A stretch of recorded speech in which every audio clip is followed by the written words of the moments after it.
Bonjour et bienvenue, vous êtes sur la chaîne Tuto Replay pour le test de la Sound Blaster X4. Carte son qui m'a été prêtée par Creative et qui n'a pas été financée. Je vous fournirai les avantages mais aussi les inconvénients, du moins s'il y en a, de ce type de modèle. Alors cette carte son est un DAC qui se connecte en USB ou par optique si vous voulez l'utiliser par exemple sur des PlayStation. Vous pouvez aussi la connecter sur la Switch. Ce DAC par contre n'est pas prévu pour les musiciens, il n'y a pas d'entrée XLR et vous ne pourrez donc pas l'utiliser pour vos instruments et micro XLR. Il n'est donc pas la peine de regarder ce test si vous vous orientez vers un DAC professionnel plus orienté musique. Cette carte est plus pour l'utilisateur PC.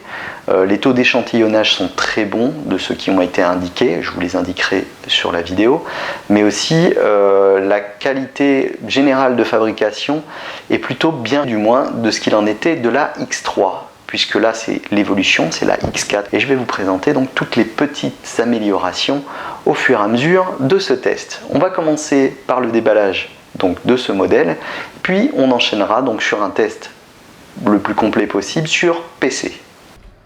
Et c'est parti donc pour le déballage de cette carte son Sound Blaster X4. On peut découvrir une carte son plutôt jolie, plutôt solide, avec des beaux plastiques et suffisamment lourde pour ne pas se déplacer quand vous tirerez sur le câble de votre casque. On a vraiment un très joli modèle. Vous retrouverez en façade avant les prises pour le casque et pour le micro. À l'arrière, vous retrouverez les 4 prises pour le raccordement du kit 7.1, une entrée line optique et jack, une sortie optique et une prise USB pour le raccordement au PC. Pour ce qui est des boutons en façade, vous avez un bouton qui vous servira à sélectionner le micro pour régler le volume avec le bouton central. Si vous appuyez dessus, bien sûr, vous allez pouvoir régler directement le volume de vos enceintes. Si vous restez appuyé sur ce même bouton un certain temps, vous allez activer le système de balance audio, c'est-à-dire l'équaliseur que vous aurez pré-réglé auparavant. Sur le bouton central, le bouton mode, vous allez pouvoir activer différents presets. Vous avez des presets par exemple pour activer l'équaliseur pour le SXFI, le blanc pour activer l'équaliseur pré-réglé pour la musique, le violet pour tout ce qui est du cinéma, et enfin un profil bleu qui vous permettra d'amplifier les bruits de pas dans les jeux, ce qui peut être pratique si vous voulez mieux situer vos ennemis. Enfin, vous avez la possibilité, en restant appuyé un certain temps, d'activer le direct mode qui vous permet en fait de passer outre tous les réglages d'amélioration du son pour avoir un son le plus rapide possible, ce qui peut être utile si vous utilisez des logiciels de musique, même si cette carte n'est pas spécialement destinée pour ça. Enfin, pour le troisième bouton, si vous restez appuyé un certain temps, vous pourrez basculer du casque aux enceintes et vice versa. Enfin, avec un simple appui, vous pouvez activer le SXFI si vous êtes évidemment sur la fonction casque pour activer la spécialisation améliorée. Alors, on se retrouve sous Windows. Je vais commencer juste par annoncer la couleur. Je ne ferai pas de test en jeu. Pourquoi ? Bien tout simplement parce que ça ne sert à rien. Vous allez vous retrouver avec un test en jeu et le son va être compressé sous YouTube, puis va repasser par votre carte son et ensuite vous allez vous retrouver avec le son qui va passer par vos enceintes. Pour peu que vous passiez par une carte son de PC portable et que vous ayez des enceintes de PC portable, je vous explique même pas la différence de sortie son que vous allez avoir avec ce que moi je peux entendre actuellement. Donc mon seul conseil, c'est si vous voulez vraiment entendre le son d'une carte son, le seul moyen c'est de vous rendre en magasin et d'écouter directement en magasin et de demander à un vendeur de vous faire écouter cette carte son sur des bonnes enceintes aussi, parce que des fois vous avez des vendeurs qui vont vous brancher des petites enceintes que vous avez normalement en Bluetooth, ils vous le raccordent avec un petit jack et puis ils vous font écouter ça là-dessus. Non, désolé. Voilà, on écoute sur des bonnes enceintes quand on achète un kit carte son comme celle-ci qui est à 150 €, je précise. Alors, pour commencer, je vais donc vous montrer l'application Creative App. C'est une nouvelle application, c'est le deuxième changement qui s'opère sur cette X4, c'est qu'on a un tout nouveau tableau de présentation des options. Et vous avez en première option donc une possibilité de choisir des profils, chose qu'on retrouve assez souvent sur les cartes son, et qui vous permet de personnaliser, on va dire, le son en fonction de votre utilisation. Bien sûr, ce n'est pas obligatoire, cela déforme le son d'origine, et si vous voulez un son fidèle, vous désactivez l'option, bien entendu. La deuxième option, malheureusement, n'apparaît pas là sur le tableau. J'avais installé la carte son directement sur ma première session, mais elle n'apparaît pas sur ma deuxième session qui sert à l'enregistrement pour TutoReplay. Donc, ce que j'ai fait, c'est simplement, je me suis dit, ça sert à rien, je vais pas enregistrer l'autre bureau parce que y a tout ce qui est personnel qui apparaît dessus. Je me suis dit, c'est pas possible, et je vais pas désinstaller toute la carte son pour la réinstaller sur la deuxième session. Je vais simplement vous donner mon ressenti sur cette option qui s'appelle le SX-FI, qui est une option normalement qui améliore la spatialisation et qui vous permet dans un casque stéréo d'avoir une sensation de 7 points, tout simplement. Alors, l'option déjà, quand vous cliquez dans le panneau sur le SX-FI, elle vous propose directement de télécharger une application additionnelle. Bon, déjà, j'étais pas très content, je me suis dit, mince, c'est pas intégré au panneau. Mais bon, cliquons dessus, ça me le télécharge sur le PC, mais il faut en plus télécharger une deuxième application sur votre mobile. Donc vous êtes obligé d'avoir un mobile smartphone, déjà, je vous le dis tout de suite. Je l'ai téléchargé, alors vous avez un QR code pour le téléchargement qui ne fonctionne pas, évidemment. Donc là, dans ce cas-là, j'ai été sur le Play Store, j'ai téléchargé l'application SX-FI pour mobile, et avec cette application, vous allez faire une photographie de vos oreilles, d'un côté, de l'autre et de face, pour donner le volume et la forme de votre pavillon, ce qui permettra en théorie au logiciel SX-FI de vous restituer un son spatial amélioré. En plus, il y a aussi une option de sélection du casque. Alors si vous sélectionnez l'option de sélection du casque, eh bien vous allez avoir normalement un son parfait. Le souci, c'est que moi, je n'ai pas de casque qui apparaît dans cette liste. Et donc je n'ai pas pu, j'ai testé cette option, mais alors chez moi c'était simple, c'était horrible. Le son sur le coup paraît agréable, mais quand vous êtes en jeu, vous essayez de situer ne serait-ce que où se trouve la voix d'un personnage qui vous parle dans une pièce. J'avais lancé le Witcher 3 et j'avais fait un test. C'est juste impossible de savoir d'où on vous parle. J'étais là, je cherchais quel personnage était dans une auberge. Impossible de savoir où est le personnage qui s'adresse à moi. Et là, je me suis rendu compte que dès que je désactivais l'option sur le boîtier, je repérais le personnage au quart de seconde. Donc cette option me fait perdre absolument tout repère, et j'espère que c'est uniquement dû au mauvais choix de casque. Auquel cas, je vais en parler à Sound Blaster. S'ils peuvent me faire parvenir un casque compatible et que ça vient vraiment de ça, ok, je vous refais un erratum derrière et je corrigerai mon avis. Quoi qu'il en soit, on va voir maintenant le reste des options de ce logiciel. Alors, on a l'Acoustic Engine qui permet de sélectionner donc différentes améliorations. Vous en avez sur le surround, le cristalliseur c'est pour la voix, augmenter les basses, le smart volume c'est pour tout simplement minimiser intelligemment les changements brusques de volume. Voilà, oui, alors j'avais oublié, excusez-moi. Ça permet tout simplement, c'est si vous regardez par exemple des films parfois, où vous avez, quand l'action arrive d'un coup, une très forte augmentation du volume, eh bien ça va réguler tout ça. Et ça va éviter par exemple que si vous avez des personnes qui dorment dans les pièces à côté, de les réveiller parce que d'un seul coup vos enceintes se mettent à hurler parce qu'ils ont décidé de mettre une scène d'action. Et voilà, le son va être toujours régulé ou va monter plus progressivement et donc vous vous ferez pas surprendre. Et puis vous avez une dernière option donc d'amélioration des dialogues. On va passer rapidement, tout ça c'est pas le plus important. Vous avez aussi donc un equalizer. Donc l'equalizer, vous pouvez l'activer ou le désactiver, ça fera à peu près la même chose que les options qui sont là. D'ailleurs, quand vous choisissez une option, là on est sur intégration, mais si je mets Dota 2, ça le met directement sur l'equalizer. Mais si vous désactivez, eh bien là on est sur un profil plat, vous pouvez activer l'equalizer, rentrer dedans, et ensuite si par exemple vous avez un casque qui a des basses trop faibles, eh bien vous augmentez les basses ici et vous corrigez le défaut du casque, ou si vous avez des aigus trop présents, eh bien vous baissez les aigus, voilà, du côté droit, voilà, toujours hein, les aigus là, les basses à gauche et les médiums au centre. Donc vous pouvez comme ça, évidemment, jouer sur les différents paramètres pour corriger un appareil qui serait pas de super bonne qualité. Et ça, c'est super quand même. Ça peut vraiment améliorer la qualité sonore d'un casque très moyen. Si vous avez un casque évidemment très mauvais, ne comptez pas sur cette option pour tout corriger. On fait pas de miracle non plus. SmartCom Kit. Alors là, on est sur une option que j'ai testée, mais malheureusement j'avais un passage qui était filmé et que j'ai perdu. Je ne peux pas vous la passer, je suis désolé. La personne qui m'a permis de faire cette communication, on est resté un certain temps ensemble, et puis là il est plus dispo et j'ai pas envie d'attendre pour faire le test. Donc je vous dis simplement ce que ça fait. Donc c'est une option que vous pouvez activer. Vous avez des options avancées et en fait ça permet donc de détecter la voix et de déclencher l'enregistrement uniquement quand le son se déclenche automatiquement.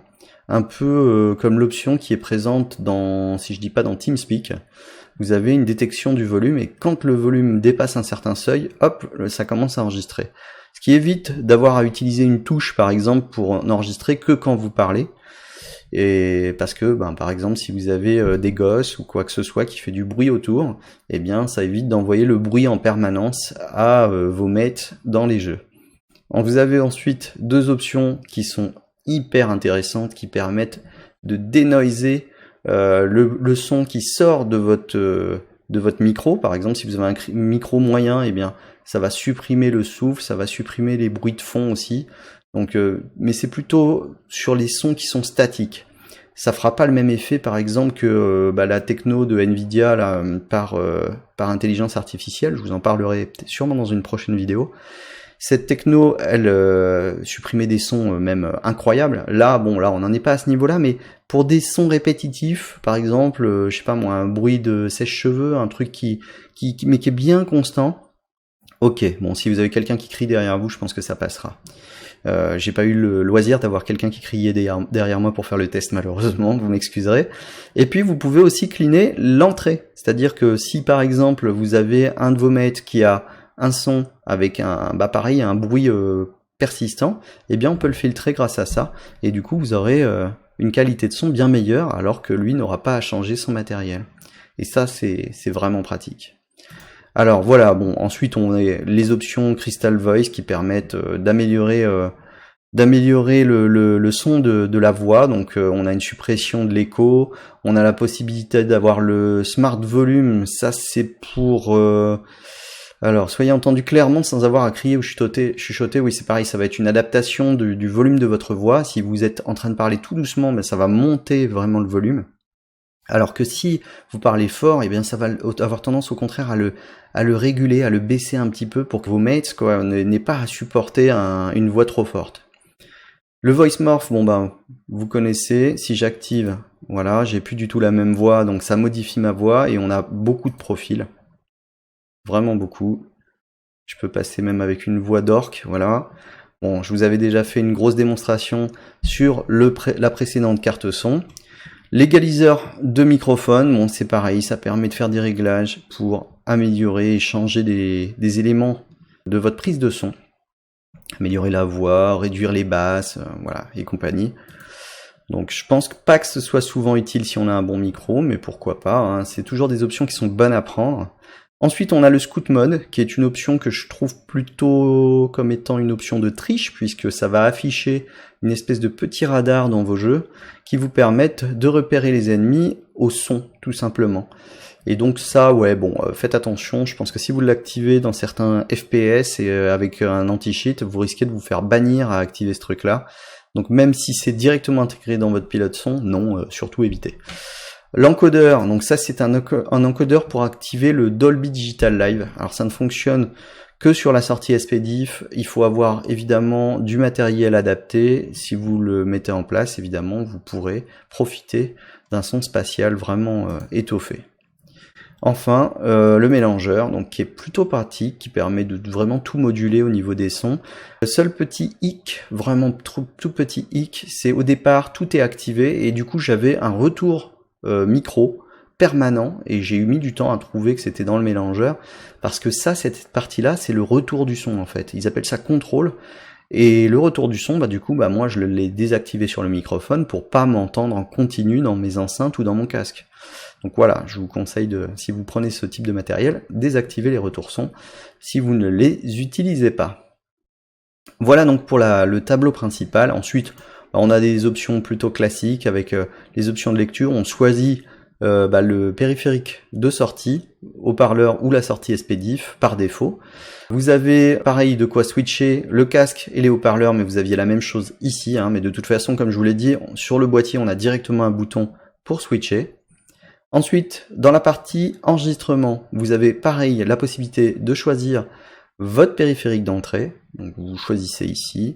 Voilà, bon après on a de possibilités, je crois, sélectionner un périphérique de communication différent de tous les autres périphériques. Ça veut dire que si c'est pour Skype, bon, ça prendra tel périphérique. Si c'est pour enregistrer, je sais pas quoi, un autre appareil, eh bien là, ce sera l'entrée ligne. Voilà. On peut décider ça comme ça via cette application. Je ne sais pas si ça fonctionne bien, parce que là, il faut vraiment se mettre en condition.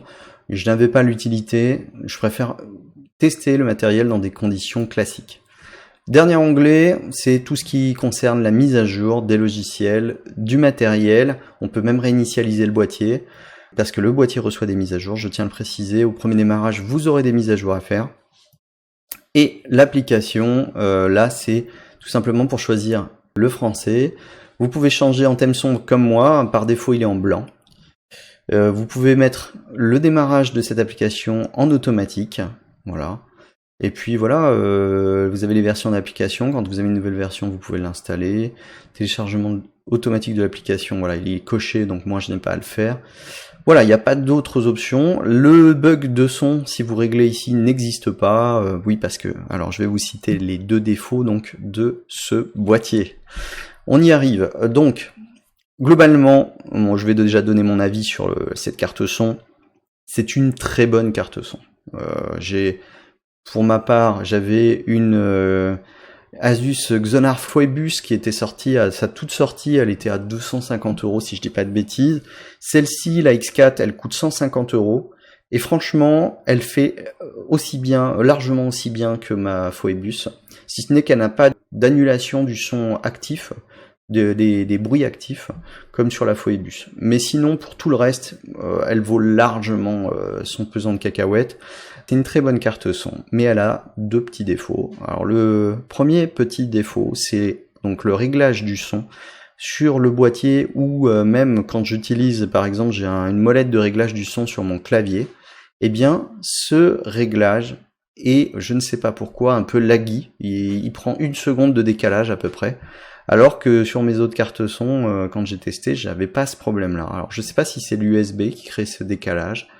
Je ne peux pas vous dire. Pourtant, quand j'ai du son qui passe par l'USB, il subit aucun décalage. Alors pourquoi un simple réglage comme ça est décalé? C'est peut-être un problème de pilote. Ou alors un problème sur mon PC, parce que j'ai dû désinstaller ma Phoebus après avoir installé la Sound Blaster. Peut-être que c'est un problème d'installation, je n'ai pas redésinstallé tout pour tout réinstaller, peut-être que ça vient de là. Ma foi, en tout cas, bon, c'est pas non plus catastrophique, mais une petite seconde de décalage, bon, c'est toujours un peu désagréable. Voilà pour ce premier point noir. L'autre point noir, eh bien c'est tout simplement le SX-FI. L'autre point noir, puisque moi, à ma connaissance, en tout cas dans mon test, franchement, ça ne donnait rien. Donc voilà, bon, est-ce qu'on peut le classer dans les points noirs? Je ne sais pas. Mon test n'est pas parfait. Si j'ai la possibilité d'avoir un casque pour corriger le tir, si Sound Blaster me confirme que ça vient du casque, même s'ils veulent pas m'en prêter, bon, dans le doute, je mettrai un petit Teratom. Si c'est pas le casque, par contre, si c'est pas le casque, mais que c'est vraiment leur techno qui fait ça, alors c'est une techno qui vaut rien, tout simplement. Vraiment, le SX-FI, pourtant, ça fait partie du package. Vous avez un bouton spécifique sur le boîtier pour le déclencher. Et je trouve que si c'est un bouton qui sert juste à déclencher une option qui vous fait perdre la stéréo, qui vous donne un bon son, mais vous avez l'impression d'être en mono, moi j'entends les sons à l'identique, gauche et droite, donc je ne fais plus de différence. Donc voilà, bon moi les deux points noirs c'est ça, c'est le réglage du son, qui est un peu différé, et le SX-FI qui m'a pas convaincu, mais probablement que je n'ai pas le bon casque, étant donné que ça nécessite quand même d'analyser l'oreille. Le choix du casque a aussi probablement une forte importance pour fignoler cette option. Donc voilà, je veux pas être médisant. Disons qu'il n'y a qu'un seul défaut sur ce boîtier. le SXFI. J'espère que ce n'est que moi qui ne fait pas le bon réglage, qui ne peut pas faire le bon réglage, et qui du coup ne constate pas ces effets positifs sur la spatialisation.